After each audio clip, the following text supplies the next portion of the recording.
नमस्कार दोस्तों। Ocean network में आपका स्वागत है। मैं हूं ओमकार चौधरी। ना हम आंखें झुकाकर बात करेंगे और ना आंखें दिखाकर बात करेंगे। हम दुनिया भर के देशों की आंखों में आंखें डालकर बात करेंगे। ये एक बार नहीं, कई बार प्रधानमंत्री नरेंद्र मोदी ने बयान दिए हैं और सबको लगा कि हाँ, भारत एक ताकत के रूप में पूरी दुनिया में सिर उठा करके खड़ा हो रहा है। सबसे बराबरी के तौर तरीकों पर ही बातचीत करता है, संबंध रखता है। कई ऐसे मौके आए जब विदेशों में फंसे हुए भारतीयों को मौजूदा सरकार ने निकाला, एक पूरी मुहिम चला करके। तब भी प्रशंसा हुई कि चूंकि पहले कार्यकाल में नरेंद्र मोदी ने दुनिया भर के देशों की यात्राएं की हैं, इसलिए बहुत सारे राष्ट्र प्रमुखों के साथ, देशों के साथ भारत के रिश्ते प्रगाढ़ हुए हैं, विश्वास भरे हुए हैं। इसलिए मुश्किल से मुश्किल वक्त में अब भारत को अपने नागरिकों को कहीं फंसी हुई हालत से निकालने में ज़्यादा दिक्कतें नहीं होती है। हमारी इकोनॉमी मजबूत हुई है, ठीक है। हम बहुत सारे देशों को एक तरीके से ओबलाइज़ करते हैं क्योंकि वहाँ से हथियार खरीदते हैं। दुनिया के ताकतवर देश भी अब हमारे महत्व को स्वीकार कर रहा है। सारी बातें ठीक हैं। जब प्रधानमंत्री अलग-अलग देशों की यात्रा पर जाते हैं, तब तमाम तरह की बातें टेलीविज़न चैनलों पर की जाती हैं, एक तरह से प्रशस्ति की जाती है। लेकिन थोड़ा ठहरने की ज़रूरत है, रुकने की ज़रूरत है, विचार करने की ज़रूरत है। जो हमारी डोमेस्टिक पॉलिटिक्स है और इस डोमेस्टिक पॉलिटिक्स के साथ कुछ जो विदेशी ताकतें हैं, जो प्रधानमंत्री नरेंद्र मोदी के नेतृत्व में देश को मिलते हुए सम्मान से सोतिया डहा की स्थिति में आ गया है, या फ्रस्ट्रेटेड हो गया है, या भारत को किसी भी तरीके से बदनाम करना चाहता है, नीचा दिखाना चाहता है। उसकी जो चाल है, उसकी जो प्रगति है, उसके जो कदम हैं, वो रोकना चाहता है। और इसके बहुत सारे कारण हैं, वो गिनाने की ज़रूरत नहीं है। वो सारी ताकतें समय-समय पर इस तरह के प्रपंच रचती रही हैं कि भारत सरकार को असहज स्थितियों में डाला जाए, और भारत को भी। वो भी एक अलग बात है, अलग मुद्दा है। लेकिन पिछले 8 साल में भारत में कोई बड़ा दंगा नहीं हुआ, भारत में कोई बड़ी आतंकवादी वारदात भी नहीं होने दी गई। आतंकवादियों को भी जम्मू कश्मीर तक समेट करके रख दिया गया, पठानकोट से आगे बढ़ने नहीं दिया गया। जम्मू कश्मीर में भी बहुत बड़े पैमाने पर जो विदेशी घुसपैठ थी, साजिशें थी, उनको नेस्तनाबूद किया गया है, ख़त्म किया गया है। कोविड में अपनी वैक्सीन निर्मित करके भारत ने दुनिया के उन आलोचक देशों को भी जवाब दिया है, जो भारत के बारे में मिथ्या धारणाएँ पैदा करते थे। सारी बातें ठीक हैं। लेकिन जो यहाँ ताकतें हैं, जो केंद्र में भारतीय जनता पार्टी और नरेंद्र मोदी के नेतृत्व वाली सरकार को पचा ही नहीं पा रहे हैं, और जिनको एक राजनीतिक जमात है, उसका भी समर्थन, संरक्षण मिलता रहा है। एक लुटियन मीडिया भी है, जो उनको जगह देता है। एक पूरा इकोसिस्टम है, बड़े-बड़े स्वनामधन्य वकील हैं, जो उनके लिए सुप्रीम कोर्ट में जाके खड़े होने को तैयार होते हैं।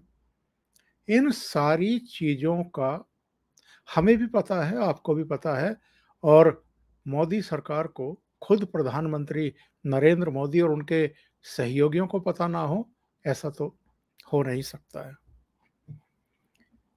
खुद प्रधानमंत्री नरेंद्र मोदी ने 2 दिन पहले ये बयान दिया है कि इन 8 सालों में उनकी सरकार ने ऐसा कोई काम नहीं किया है कि जिससे नज़रें झुकानी पड़े।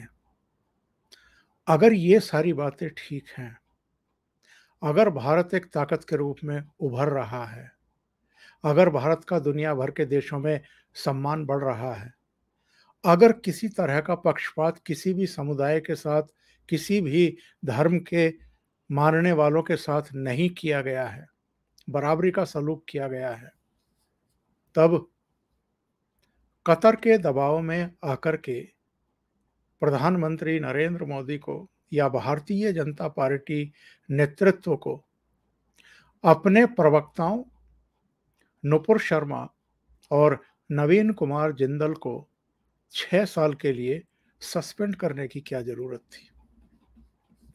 क्या ये भारत ने कमजोरी का प्रदर्शन नहीं किया है?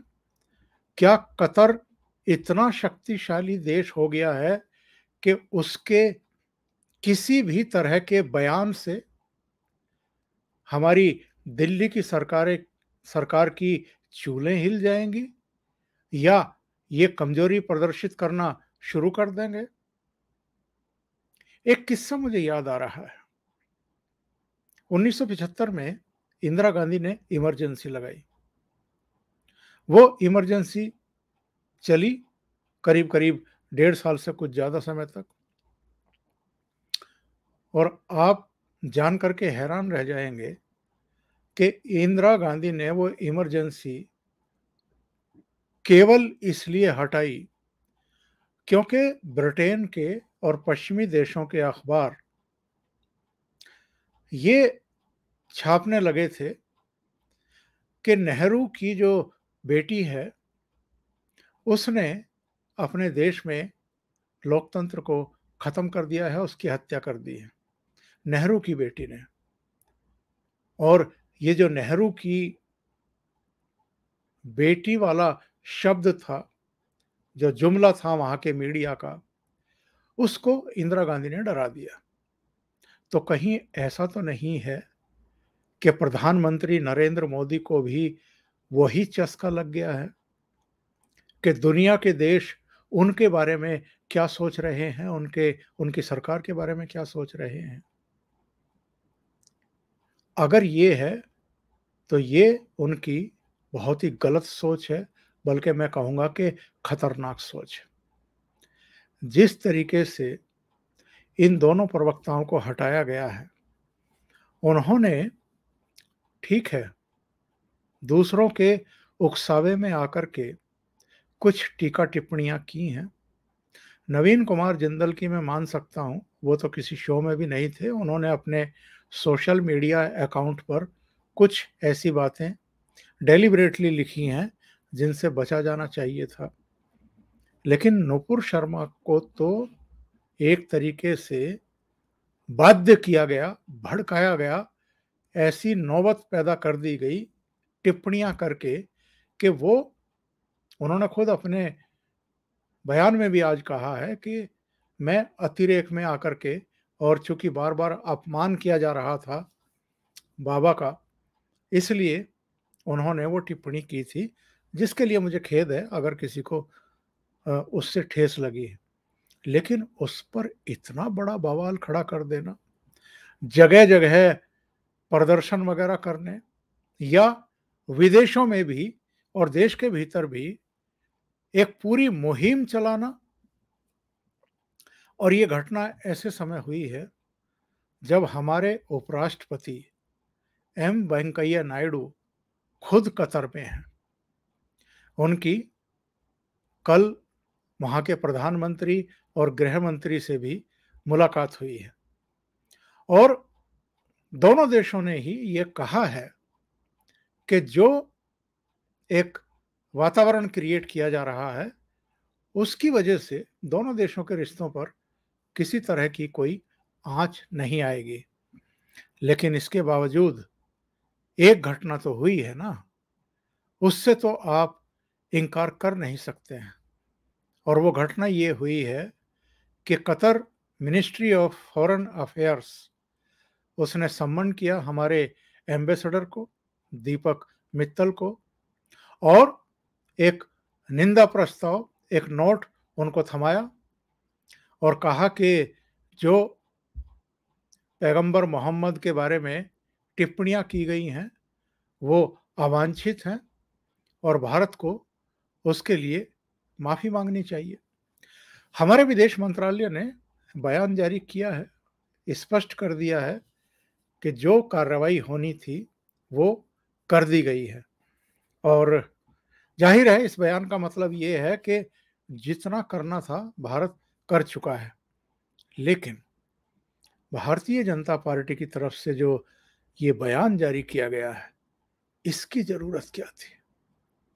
इसमें जिस तरीके से सफाई देने की कोशिश की गई है, इसकी जरूरत क्या थी? आप इस तरह का बयान जारी करके क्या संदेश दे रहे हैं? दूसरे, अगर आप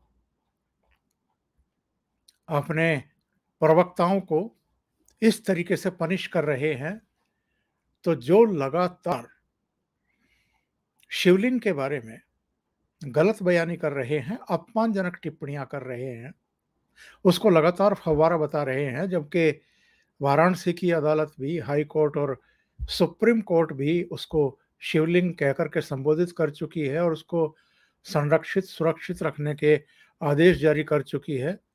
ऐसे लोगों के खिलाफ क्या कार्रवाई की गई है? और सबसे ज्यादा दुर्भाग्यपूर्ण बात क्या है इस देश की? जब यहाँ के नेता, सियासतदान, पॉलिटिकल पार्टियां, ठीक है, आपका विरोध हो सकता है, आप विरोधी पक्ष हैं, आप आलोचना कर सकते हैं मोदी सरकार की, लेकिन ऐसे समय जब कोई दूसरा देश आपके आंतरिक मामलों में दखलंदाजी कर रहा हो, मुद्दों का अंतर्राष्ट्रीयकरण करके भारत को एक तरीके से बदनाम करने की कोशिश कर रहा हो, तब क्या इस तरह के बयान दिए जाने चाहिए जैसे अखिलेश यादव ने दिया है? भाजपा नुपुर शर्मा पर सिर्फ निलंबन की दिखावटी कार्रवाई ना करे, बल्कि वैधानिक कदम उठाए। विवादित बयान पर भाजपा से निलंबन तो उनका भी हुआ था, जो आज उत्तर प्रदेश की भाजपा सरकार में बैठे हुए हैं। ये किसको खुश करने के लिए, किस वोट बैंक को तुष्ट करने के लिए इस तरह के बयान जारी कर रहे हैं? अभिषेक सिंघवी, कांग्रेस के नेता, उन्होंने भी कोई कसर बाकी नहीं छोड़ी। उन्होंने भी एक बयान दाग दिया। द वायर, एक बदनाम पोर्टल और मीडिया हाउस जिसके बारे में कौन नहीं जानता है, वो एक ऐसा वातावरण बना रहा है कि जैसे कतर में, अरब कंट्रीज में इस समय भारत के खिलाफ एक मुहिम शुरू हो गई है और अगर भारत ने तत्काल अपनी गलती नहीं मानी या भूल सुधार नहीं की तो पता नहीं क्या हो जाएगा। और ये एनडीटीवी से जुड़े हुए हैं सज्जन उमाशंकर सिंह, इनके ट्विटर हैंडल पर जाएंगे तो रोजाना फ्रस्ट्रेशन निकालते हैं। इनका बयान पढ़ लीजिए।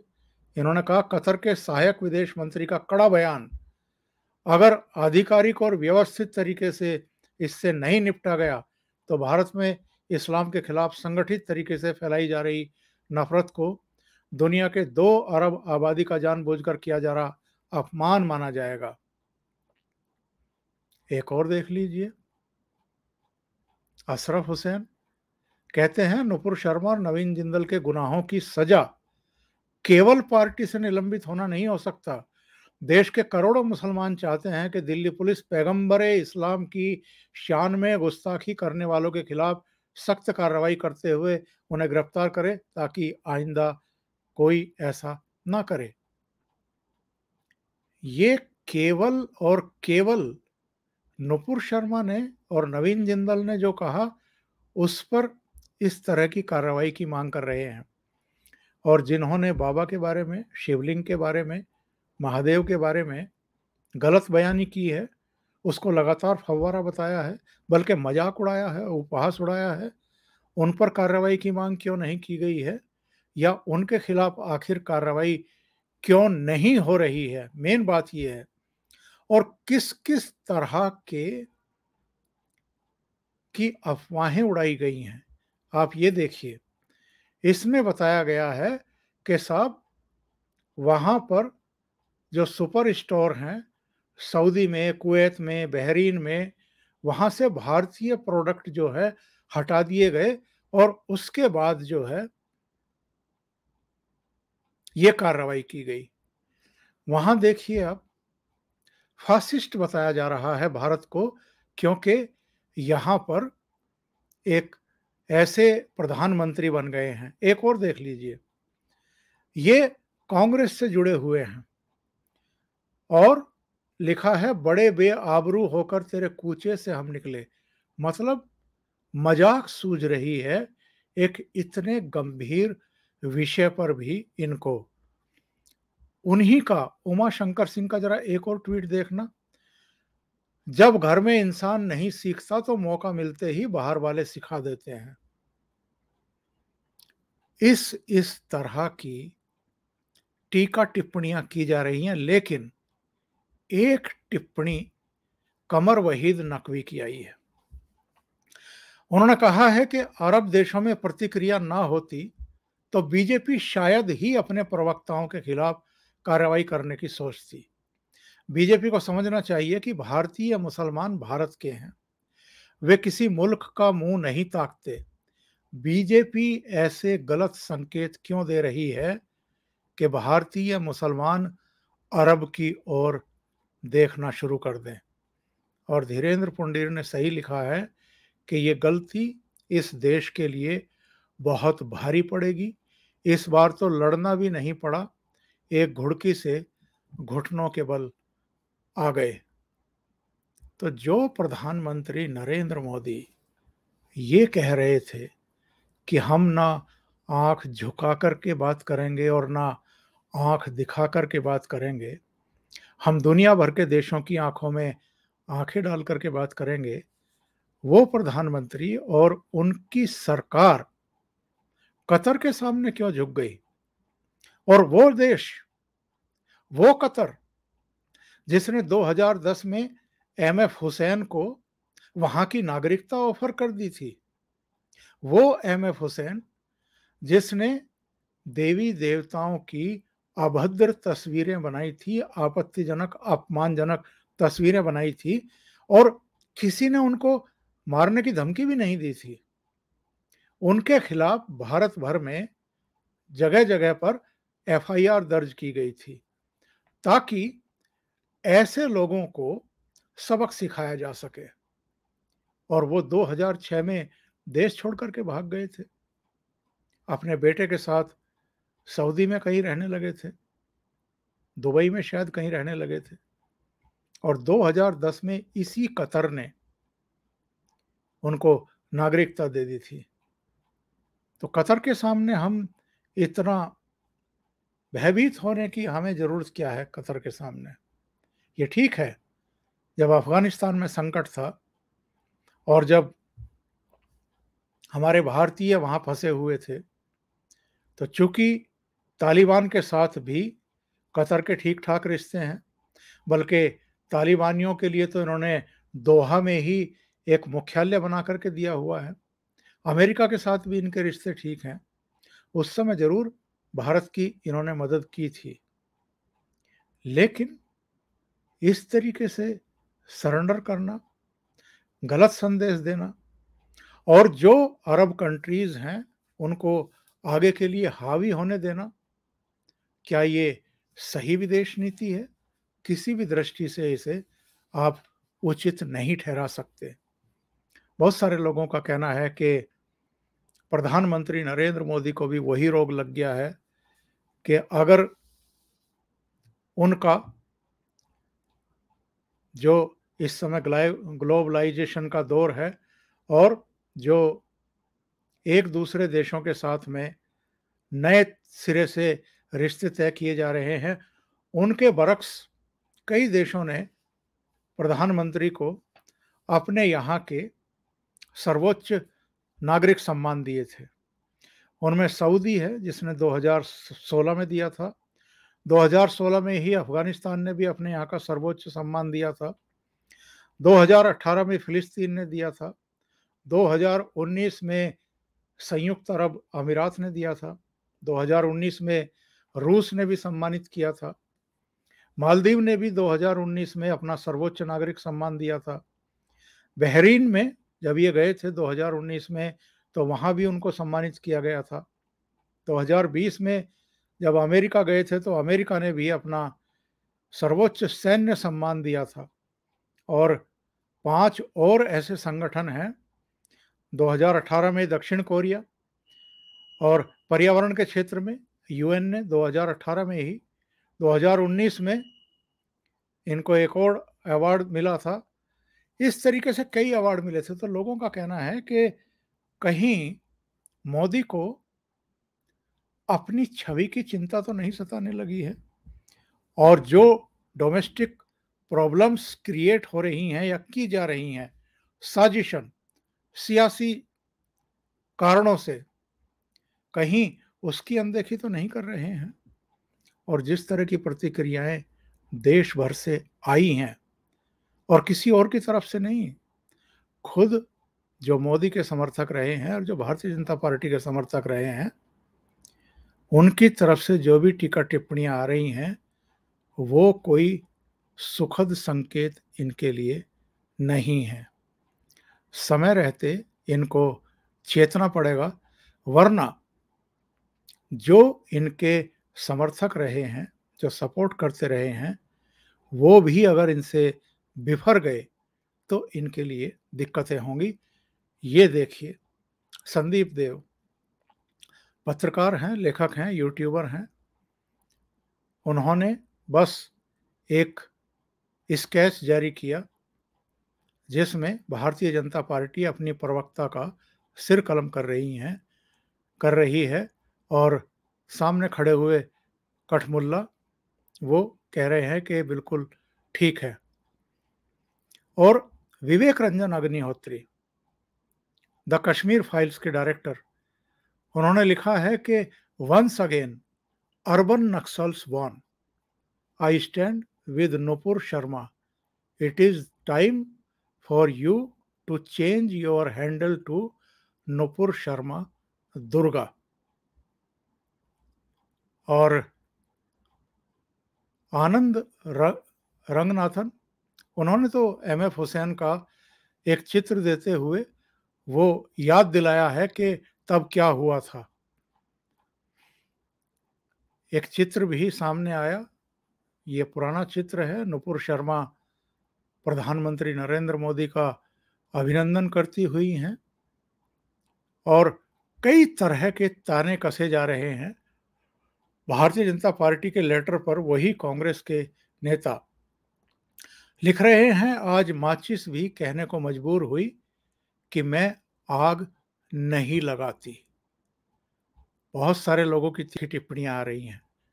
पंडित नेतान्यू मिश्रा, उन्होंने कहा पिछले कुछ वर्षों में भारतीय राजनीतिक दलों की स्थिति बदल गई। भाजपा कांग्रेस बन गई और कांग्रेस मुस्लिम लीग बन गई। आनंद रंगराजन ने इसे भारतीय जनता पार्टी का एक कायरतापूर्ण कदम बताया है। और बहुत सारी टीका टिप्पणियां हैं। मेरा सिर्फ इतना कहना है कि अगर आप इस तरीके से किसी देश के सामने झुकते हैं और फैसले लेते हैं, तो इसके बहुत गलत संदेश जाएंगे। अब आगे को यहाँ के मुस्लिम बार बार अरब कंट्रीज़ की तरफ देखेंगे। जैसा अभी मैंने जो आपको पढ़ करके सुनाया था कमर वहीद नकवी का ये ट्वीट, उन्होंने बिल्कुल सही कहा है। कि एक रास्ता मोदी सरकार ने दे दिया है, जो बहुत गलत परिपाटी पड़ने वाली है। भारत को भारत रहना चाहिए, पाकिस्तान जैसे देशों की कतार में नहीं खड़ा होना चाहिए, जिनको अरब कंट्रीज़ अक्सर आँखें दिखाते रहते हैं और झिड़कते रहते हैं। अभी के लिए इतना ही। बहुत-बहुत धन्यवाद। अगर आपको ये चैनल और इसके कंटेंट पसंद आ रहे हैं, तो लाइक करें, कमेंट करें, वीडियो को शेयर भी करें। अभी तक अगर आपने ये चैनल सब्सक्राइब नहीं किया है, तो सब्सक्राइब कर लें और साथ में लगे बेल आइकॉन को दबा दें, ताकि आगे आने वाले वीडियो और उनके नोटिफ़िकेशन आप तक पहुँचते रहें। बहुत-बहुत धन्यवाद। नमस्कार।